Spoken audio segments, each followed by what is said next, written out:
భాగ్యవంతులం బాబాయే మాకై భువిపై వెలసే. ఎంతో భాగ్యవంతులం బాబాయే మాకై భువిపై వెలసే. తీయని మురళీ రోజు పలికి, తీయని మురళీ రోజు పలికి మా అందరినీ తనలా మలచి. ఎంతో భాగ్యవంతులం బాబాయే మాకై భువిపై వెలసే.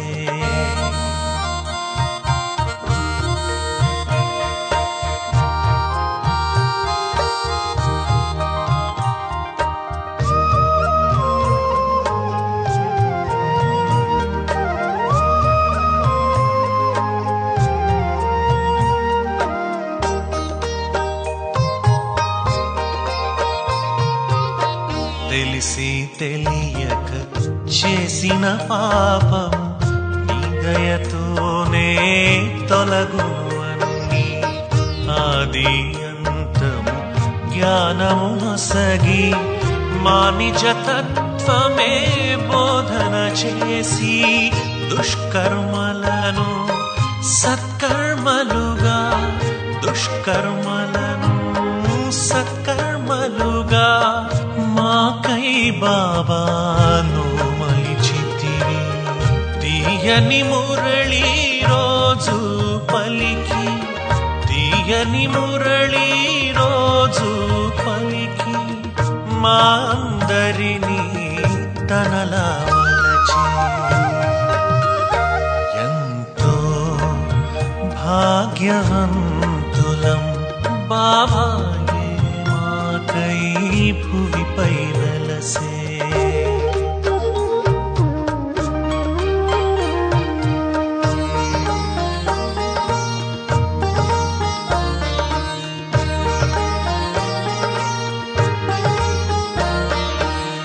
శివతత్వముతో ప్రేమను పంచే ఎంతో చక్కని తండ్రివి నీవు. సద్గురువయ్యి మంత్రము ఇచ్చి మానవులను దేవాత్మము చేసి నీ ఒడిలోనే ఓ ప్రేమ సింధు, నీ ఒడిలోనే ఓ ప్రేమ సింధు బిందువై చేరెను. తీయని మురళీ రోజు పలికి, తీయని మురళీ రోజు పలికి మా అందరినీ తనలా మలచి. ఎంతో భాగ్యవంతులం బాబాయే మాకై భువిపై వెలసే. ఓం శాంతి. మురళీ డేట్ 13/5/2025. మధురమైన పిల్లలారా, అనేక దేహదారులపై గల ప్రేమను తొలగించి విదేహీ తండ్రిని మాత్రమే స్మృతి చేస్తూ మీ అవయవాలన్నీ శీతలమైపోతాయి. ప్రశ్న: దైవీ కులానికి చెందిన ఆత్మల గుర్తులు ఎలా ఉంటాయి? జవాబు: దైవీ కుల ఆత్మలకు సహజంగానే ఈ పాత ప్రపంచంపై వైరాగ్యం ఉంటుంది. వారి బుద్ధి బేహద్దులో ఉంటుంది. శివాలయంలోకి వెళ్లేందుకు వారు పావన పుష్పాలుగా అయ్యే పురుషార్థం చేస్తారు. ఎలాంటి అసురీ నడవడికలు ఉండవు. మేము ఏమీ అసురీ కర్మలు చేయటం లేదు కదా, లెక్కాచారం వ్రాసుకుంటూ ఉంటారు. వారు తండ్రికి సత్యంనే వినిపిస్తారు, ఏదీ దాచిపెట్టరు. పాట: వారు మా నుంచి విడిపోలేరు, మేము వారి నుంచి విడిపోలేము. ఓం శాంతి. ఇప్పుడు ఇవన్నీ బేహద్దు విషయాలు. హద్దులోని విషయాలన్నీ తొలగిపోతాయి. ఈ ప్రపంచంలో అయితే అనేక మనుషులు అనేక మందిని స్మృతి చేస్తారు. అనేక మంది దేహదారులపై ప్రీతి ఉంటుంది. విదేహీ ఒక్కరు మాత్రమే. వారిని పరంపిత శివ్ పరమాత్మ అని అంటారు. మీరిప్పుడు వారితోనే బుద్ధి యోగాన్ని జోడించాలి. ఏ దేహదారులను స్మృతి చేయరాదు. బ్రాహ్మణులు మొదలైన వారికి భోజనం తినిపించడం ఇవన్నీ కలియుగ ఆచార సాంప్రదాయాలు. అక్కడి ఆచార సంప్రదాయాలు ఇక్కడి ఆచార సాంప్రదాయాలు పూర్తి వేరుగా ఉంటాయి. ఇక్కడ మీరు ఏ దేహదారులను స్మృతి చేయరాదు. ఆ స్థితి వచ్చినంత వరకు పురుషార్థం జరుగుతూనే ఉంటుంది. తండ్రి చెప్తూ ఉన్నారు, పాత ప్రపంచంలో ఎవరైతే ఉండి వెళ్ళిపోయారో వారిని, ప్రస్తుతం ఉన్న వారినందరినీ మర్చిపోవాలి. ఎవరికి ఎలా అర్థం చేయించాలి ఆలోచనలు పూర్తి రోజంతా మీ బుద్ధిలో నడుస్తూ ఉండాలి. ఎవరికీ తెలియని ప్రపంచం యొక్క భూత వర్తమాన భవిష్యత్తుల గురించి వచ్చి అర్థం చేసుకోండని అందరికీ చెప్పండి. భూతకాలం అనగా ఎప్పటి నుండి ప్రారంభమైంది, ఇప్పుడు వర్తమానం ఏమిటి, సత్యయుగం నుండి ప్రారంభం అయింది అంటే సత్యయుగం నుండి ఇప్పటి వరకు భవిష్యత్తులో ఏం జరుగుతుందో ప్రపంచానికి తెలియనే తెలియదు. పిల్లలు మీకు తెలుసు, అందుకే చిత్రాలు మొదలైనవి తయారు చేస్తారు. ఇది చాలా పెద్ద అనంతమైన నాటకము. ప్రపంచంలోని వారు అసత్యపు హద్దు నాటకాలను తయారు చేస్తారు. కథలు వ్రాసేవారు వేరుగా ఉంటారు. నాటకంలోని వివిధ దృశ్యాలు తయారు చేసేవారు వేరుగా ఉంటారు. ఈ రహస్యం అంతా ఇప్పుడు మీ బుద్ధిలో ఉంది. ఇప్పుడు మీరు ప్రపంచంలో చూస్తున్నదంతా ఉండదు, వినాశమైపోతుంది. మీరు సత్యయుగ కొత్త ప్రపంచంలోని దృశ్యాలను చాలా బాగా చూపించాల్సి ఉంటుంది. ఉదాహరణకి అజ్మీర్లో బంగారు ద్వారకా ఉంది. దాని నుండి కొన్ని దృశ్యాలను తీసుకొని కొత్త ప్రపంచాన్ని వేరుగా తయారు చేసి చూపించండి. ఈ పాత ప్రపంచానికి అగ్ని అంటుకోనున్నది. దీని చిత్రపటమైతే మీ వద్ద ఉంది కదా. ఇప్పుడు కొత్త ప్రపంచం ప్రత్యక్షమవుతూ ఉంది. ఈ విధంగా మననం చేసి మంచి రీతిగా తయారు చేయాలి. ఇది మీరు అర్థం చేసుకుంటారు. ఈ సమయంలో మనుషుల బుద్ధి పూర్తిగా రాతి బుద్ధిగా ఉన్నది. మీరు ఎంతగా అర్థం చేయించినా వారి బుద్ధిలో కూర్చోదు. నాటకాల వారు సుందరమైన దృశ్యాలను తయారు చేస్తారు. అలా ఇతరుల సహాయం తీసుకొని మీరు కూడా స్వర్గ దృశ్యాలను తయారు చేయాలి. వారు మంచి ఐడియాలను ఇస్తారు, యుక్తులు తెలుపుతారు.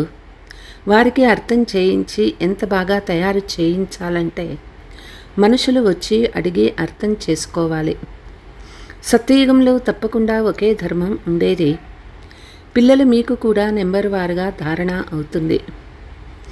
దేహాభిమాన బుద్ధి కలవారిని చీచి అని అంటారు. దేహీ అభిమాని బుద్ధి కలవారిని సుగంధ పుష్పాలని అంటారు. ఇప్పుడు మీరు పువ్వులుగా అవుతారు. దేహాభిమానంలో ఉంటే ముళ్ళుగానే ఉండిపోతారు. పిల్లలు, మీకు ఈ పాత ప్రపంచంపై పూర్తి వైరాగ్యం ఉంది. మీరిప్పుడు బేహద్దు బుద్ధి, బేహద్దు వైరాగ్యము. ఈ వేశ్యాలయంపై చాలా అసహ్యం ఏర్పడింది. మనం ఇప్పుడు శివాలయానికి వెళ్ళేందుకు పువ్వులుగా అవుతూ ఉన్నాము. అవుతూ ఏదైనా చెడు ప్రవర్తన ఉంటే వీరిలో ఇంకా భూతాలు ఉన్నాయని భావించబడుతుంది. ఒకే ఇంటిలో భర్త పవిత్ర హంసగా తయారవుతూ భార్య అర్థం చేసుకోకుంటే కష్టమవుతుంది, సహనం చేసుకోవలసి వస్తుంది. వీరి అదృష్టంలో లేదని భావించబడుతుంది. అందరూ దైవీ కులానికి చెందిన వారిగా ఉండరు. ఎవరు తయారవ్వాలో వారే అవుతారు. ఫలానా ఆసురి గుణాలున్నావని చాలామంది చెడు నడవడికల గురించి రిపోర్ట్స్ వస్తూ ఉంటాయి. బాబా అర్థం చేయిస్తారు, రాత్రి సమయంలో మీ చార్టును నేను ఈరోజు ఎలాంటి ఆసురీ కర్మ చేయలేదు కదా అని పరిశీలన చేసుకోండి. బాబా చెప్తారు, మీ మొత్తం జీవితంలో ఏమేమి తప్పులు చేశారో వాటిని బాబాకు చెప్పండి. కొంతమంది పెద్ద తప్పులు చేస్తారు, అయితే వాటిని సర్జన్కు తెలియచేసేందుకు సిగ్గుపడతారు.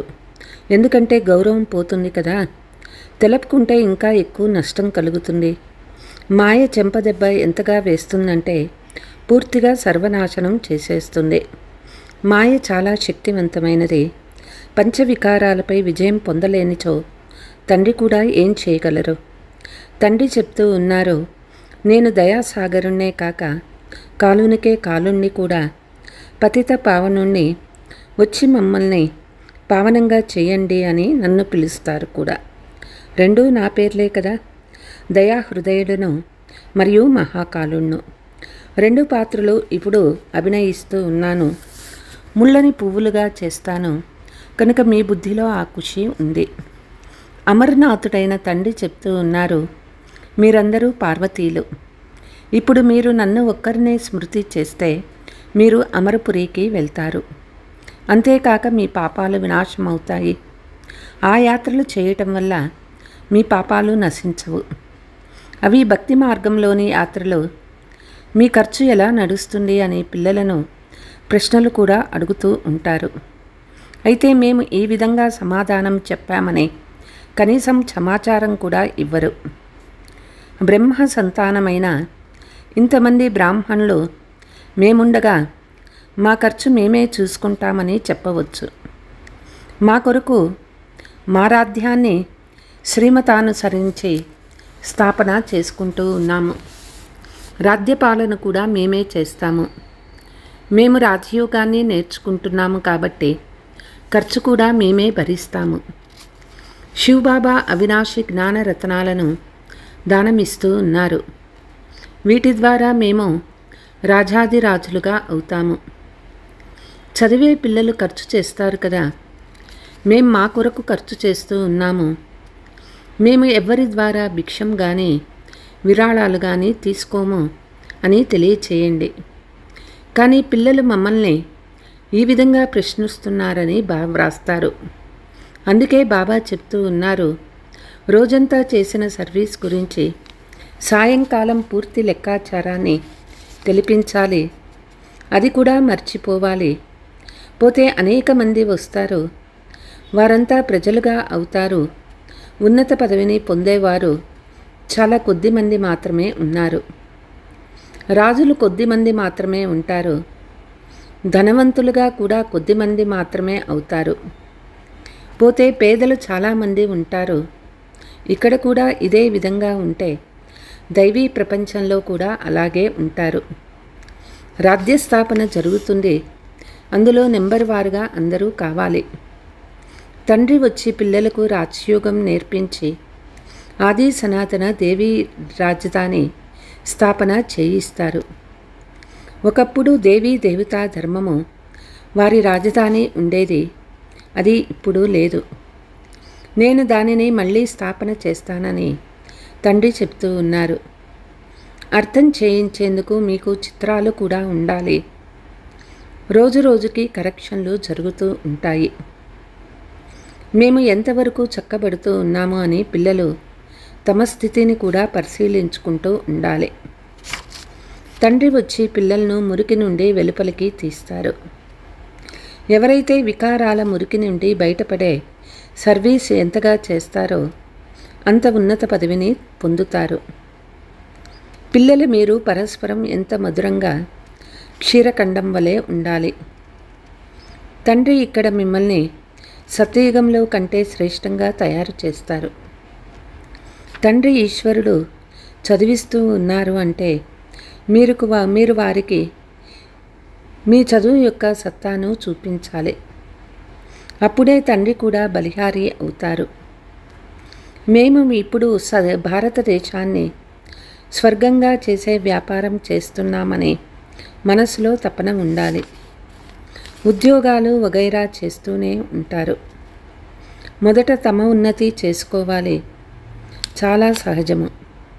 మనుషులు అన్ని పనులు చేయవచ్చు.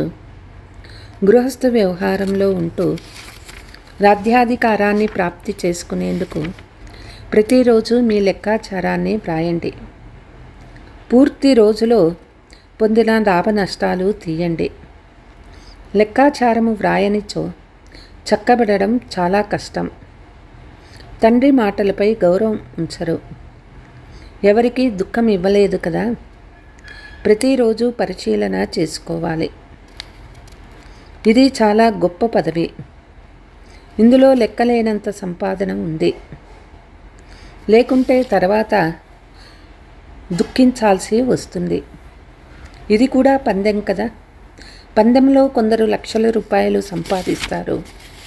మరికొందరు బికారులుగానే మిగిలిపోతారు. ఇప్పుడు మీరు ఈశ్వరీయ పరుగు పందెం. ఇందులో ఎవరూ స్థూలంగా పరిగెత్తరు. కానీ కేవలం బుద్ధి ద్వారా ప్రియమైన బాబాను స్మృతి చేయాలి. ఏదైనా తప్పు జరిగితే వెంటనే బాబా మా ద్వారా ఈ తప్పు జరిగింది, కర్మేంద్రియాల ద్వారా ఈ తప్పు చేశాము తండ్రికి వినిపించాలి. తండ్రి చెప్తూ ఉన్నారు, తప్పు ఒప్పులను తెలుసుకునే విచక్షణ బుద్ధి లభించింది కనుక ఇప్పుడు చెడు కర్మలు చేయరాదు. తప్పు కర్మ చేసినచో భవిష్యత్తులో తప్పు చేయనని పశ్చాత్తాపంలో తండ్రిని క్షమాపణ అడగాలి. ఎందుకంటే ఇప్పుడు వినేందుకు తండ్రి ఇక్కడ కూర్చొని ఉన్నారు. ఏదైనా చెడ్డ పని జరిగితే వెంటనే బాబాకు చెప్పండి, లేక వ్రాయండి. అర్థము క్షమించబడుతుంది. అలాగని నేను దయ చూపిస్తానని కాదు. కొంచెం కూడా క్షమ లేక కృప లభించదు. మిమ్మల్ని మీరు సరిదిద్దుకోవాలి. తండ్రి స్మృతి ద్వారా వికర్మలు వినాశమవుతాయి. గత జన్మలో పాప భారము కూడా యోగ బలం ద్వారా తగ్గుతూ ఉంటుంది. బాబాకు చెందిన వారిగా అయ్యి తండ్రిని నిందింపజేయకండి. సద్గురువును నిందింపజేయ వారికి స్థలం ఉండదు. మీకు చాలా ఉన్నతమైన స్థానం లభించింది. ఇతర గురువుల వద్ద రాజ్య పదవి ఏదీ లేదు. ఇక్కడ మీకు లక్ష్యం ఉన్నది. భక్తి మార్గంలో ఏ లక్ష్యము ఉండదు. ఒకవేళ ఉండినా అది అర్థకల్పము, అల్పకాలం కొరకు మాత్రమే ఉంటుంది. 21 జన్మల సుఖం ఎక్కడ? పైసాకు విలువంత కొద్ది సుఖం ఎక్కడ? ధనం ద్వారా సుఖం లభిస్తుందని కాదు, దుఃఖము కూడా ఎంత కలుగుతుంది. అచ్చా, ఉదాహరణకు ఎవరైనా హాస్పిటల్ కట్టిస్తే మరుసటి జన్మలో రోగాలు తక్కువగా ఉండవచ్చు. అంతేకాని విద్య చాలా అబ్బురపడుతుందని కాదు, ధనం ఎక్కువగా లభిస్తుందని కాదు. దాని కొరకైతే అన్ని పనులు చేయండి. ఎవరైనా ధర్మశాలను కట్టిస్తే తర్వాత జన్మలో మెహల్ లభిస్తుంది. అయితే ఆరోగ్యంగా ఉంటారని కాదు, అలా ఉండరు. తండ్రి ఎన్నో విషయాలు అర్థం చేయిస్తారు. కొందరు బాగా అర్థం చేసుకొని ఇతరులకు అర్థం చేయిస్తారు. కొందరు అర్థమే చేసుకోరు. కాబట్టి ప్రతిరోజు లెక్కాచారం రాయండి. ఈరోజు ఏ పాపం చేశాను, ఈ విషయంలో ఫెయిల్ అయినాను, ఇటువంటి పనులు చేయొద్దని తండ్రి సలహా ఇస్తారు. మునుపెప్పుడు స్వర్గానికి వెళ్తామని మీకు తెలుసు. పిల్లలను ఖుషీ పాదరస మీటరు పైకెక్కదు. ఈ బాబాకు నేను ఈ వృద్ధ శరీరాన్ని వదిలి రాకుమారినిగా అవుతానని ఎంతో ఖుషి ఉంది. మీరు కూడా చదువుతున్నారు కనుక వదిలి రాకుమారినిగా అవుతానని ఎంతో ఖుషి ఉంది. కానీ తండ్రిని స్మృతే చేయరు. తండ్రి ఎంత సహజంగా అర్థం చేయిస్తారు. అక్కడ ఇంగ్లీష్ మొదలైనవి చదువుకోవడంలో తల ఎంత చెడిపోతుంది. చాలా కష్టం ఉంటుంది. ఇదైతే చాలా సులభము. ఆత్మీక చదువు ద్వారా మీరు శీతలంగా అవుతారు. ఇందులో మీరు కేవలం తండ్రిని స్మృతి చేస్తూ ఉంటే మీ అవయవాలన్నీ పూర్తి శీతలమవుతాయి. మీ అందరికీ శరీరం అయితే ఉంది కదా, శివబాబాకైతే శరీరం లేదు. కృష్ణునికి అంగాలున్నాయి, వారి అంగములు శీతలంగా ఉంటాయి. అందుకే వారికి ఆ పేరు పెట్టారు. ఇప్పుడు వారి సాంగత్యం ఎలా చేయాలి? అది సత్యయుగంలోనే వీలవుతుంది. శ్రీకృష్ణుని అంగాలను కూడా శీతలంగా ఎవరు చేశారో మీరిప్పుడు అర్థం చేసుకున్నారు. పిల్లలు, మీరు కూడా ఇప్పుడు ఇంతగా ధారణ చేయాలి. ఎప్పుడూ పోట్లాడరాదు, సత్యమే మాట్లాడాలి. అసత్యము మాట్లాడించో సర్వనాశనమై పోతుంది. తండ్రి పిల్లలైన మీకు అన్ని విషయాలను అర్థం చేయిస్తారు. మంచి మంచి చిత్రాలు తయారు చేయండి, అవి అందరి వద్దకు వెళ్ళాలి. మంచి వస్తువుని చూస్తే వెళ్ళి చూడమని అందరికీ చెప్తారు. అర్థం చేయించేవారు కూడా వివేకవంతులుగా ఉండాలి. సర్వీస్ చేయడం కూడా నేర్చుకోవాలి. తమ సమానంగా తయారు చేయగలిగే మంచి బ్రహ్మణీలు కూడా కావాలి. తమ సమానంగా మేనేజర్లుగా చేసేవారిని మంచి బ్రాహ్మణీలు అని అంటారు. వారు ఉన్నతమైన పదవిని కూడా పొందుతారు. చంటి పిల్లల బుద్ధి కూడా ఉండరాదు, లేకుంటే ఎత్తుకొని వెళ్ళిపోతారు. ఇది రావణ సాంప్రదాయం కదా. తెలివైన వాళ్ళుగా ఉండాలి. మీరు లేనప్పుడు సేవా కేంద్రాలను నిర్వహించే బ్రాహ్మణీలను తయారు చేయండి. అచ్చా, मीठे मीठे सिकीलते बच्चों प्रति मात पिता बाप दादा का याद प्यार और गुड मॉर्निंग. रूहानी बाप की रूहानी बच्चों को नमस्ते. हम रूहानी बच्चों की रूहानी मात पिता बाप दादा को याद प्यार गुड मॉर्निंग नमस्ते नमस्ते. ధారణ: తండ్రికి తమ శక్తిని చూపించాలి. భారతదేశాన్ని స్వర్గంగా చేసే సేవలో నిమగ్నమై ఉండాల. మొదట స్వ ఉన్నతిని గురించి ఆలోచించాలి. క్షీరఖండంగా ఉండాలి. ఏదైనా తప్పు జరిగితే తండ్రిని క్షమాపణ అడిగి స్వయాన్ని స్వయమే సరిదిద్దుకోవాలి. తండ్రి కృప చూపించరు. తండ్రి స్మృతి ద్వారా వికర్మల వినాశనం చేసుకోవాలి. తండ్రిని నింద చేయించే కర్మ ఏది చేయరాదు. వరదానము: నాలెడ్జ్ఫుల్ యొక్క విశేషత ద్వారా సంస్కారాల ఘర్షణ నుండి రక్షించుకునే కమల పుష్ప సమానంగా న్యార మరియు సాక్షిభవ. కొందరి సంస్కారాలైతే చివరి వరకు దాసీగానే, కొందరివి రాజావిగా ఉంటాయి. సంస్కారాలు మారిపోవాలి అని చూడకండి. నాపై ఎవరి ప్రభావము ఉండరాదు. ఎందుకంటే ఒకటేమో ప్రతి ఒక్కరి సంస్కారం భిన్నంగా ఉంటుంది. రెండవది మాయ యొక్క రూపంగా తయారై కూడా వస్తారు. అందుకే ఏ విషయం కొరకైనా మర్యాద రేఖలోపలే ఉండి నిర్ణయం తీసుకోండి. భిన్న భిన్న సంస్కారాలు ఉంటున్న ఘర్షణ ఉండరాదు. నాలెడ్జ్ఫుల్గా అయ్యి కమల పుష్ప సమానంగా న్యారాగా మరియు సాక్షిగా ఉండండి. స్లోగన్: హఠం లేక కష్టపడేందుకు బదులు రమణీకంగా పురుషార్థం చేయండి. అచ్చా, ఓం శాంతి.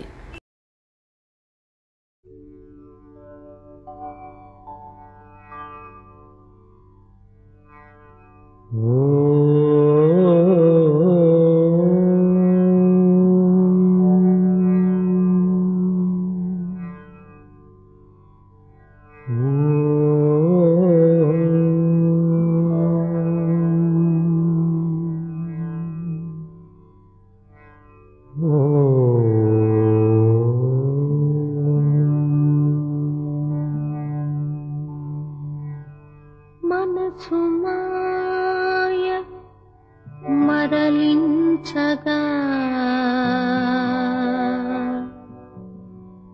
తనువు తీపి తొలగించగా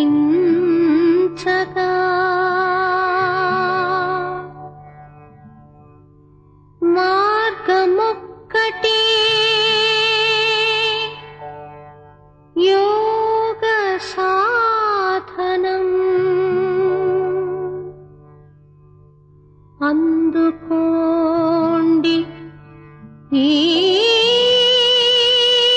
సందేశం.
యోగమిది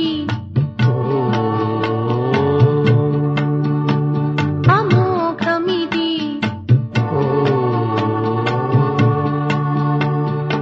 యోగమిది అమోఘమిది జీవన సౌఖ్య పురాగమిది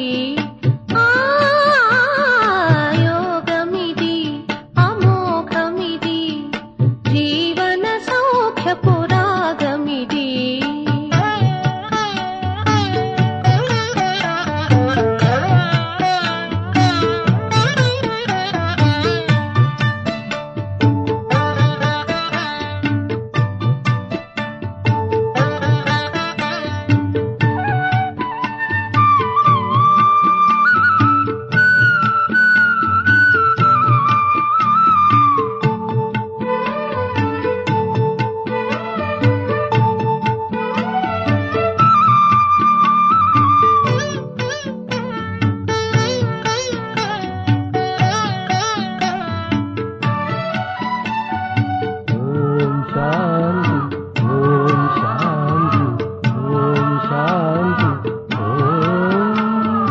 మనసు నిశ్చలం మాట నిర్మలం యోగుల చరితం పరమ పావనం.